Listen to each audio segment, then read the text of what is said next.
Networking అంటే just connections ని add చేయడం కాదు, it's about building relationships. First the trusted referrals. ఒక కంపెనీ ఎంప్లాయీ వాళ్ళ ఫ్రెండ్ ని రెఫర్ చేస్తే అది రిక్రూటర్ కి స్ట్రాంగ్ సిగ్నల్ అన్నమాట. రిక్రూటర్ ఆ పర్సన్ ని ట్రస్ట్ చేస్తాడు and your resume will get the priority. Second thing hidden job market. చాలా జాబ్స్ పబ్లిక్ గా పోస్ట్ చేయరు, అది రెఫరల్స్ ద్వారానే ఫిల్ అవుతాయి. సో ఒక స్ట్రాంగ్ నెట్వర్క్ ఉంటే మీకు ఈ హిడెన్ జాబ్స్ గురించి తెలుస్తుంది. Third thing insider information. మీరు ఆ కంపెనీలో వర్క్ చేసిన పర్సన్ తో మాట్లాడితే మీకు company culture, salary and job roles గురించి ఒక క్లియర్ ఐడియా అనేది ఉంటుంది. మన జాబ్ హంట్ లో ఒక గోల్డెన్ రూల్ ఉంటుంది. జాబ్ కోసం అప్లై చేసినప్పుడు ఒక రెఫరెన్స్ ఉంటే చాలా ఈజీగా వర్కౌట్ అవుతుంది.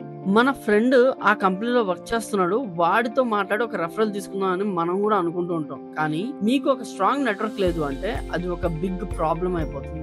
నేను ఒక ఇంట్రెస్టింగ్ ఫ్యాక్ట్ చెప్పాలా, చాలా జాబ్స్ రెఫరల్స్ ద్వారానే ల్యాండ్ అవుతాయి. ఎగ్జాంపుల్ చెప్తా ఒకటి. నా ఫ్రెండ్ రమేష్ అని చెప్పేసి ఒక కంపెనీలో జాయిన్ అవ్వాలనుకున్నాడు. రమేష్ కి ఆ కంపెనీలో ఎవరు తెలియదు. లింక్డ్ఇన్ లో ఆ కంపెనీలో వర్క్ చేసిన పర్సన్ ని కనెక్ట్ చేసి ఒక స్మాల్ టాక్ స్టార్ట్ చేశాడు. రమేష్ కి ఆ పర్సన్ ఒక రెఫరల్ ఇచ్చాడు. ఆ రెఫరల్ వల్ల రమేష్ కి ఈ రోజు ఆ కంపెనీలో జాబ్ అనేది వచ్చింది అనమాట. Your LinkedIn profile is your professional dash board. It should attract people not just for jobs but for references to. So చూసారు కదా, రెఫరెన్స్ కోసం నెట్వర్కింగ్ చేయడం అంటే ఒక సింపుల్ ప్రాసెస్ కాదు. It requires time, effort and professional approach. Don't just collect connections, build relationships. Your network is your network.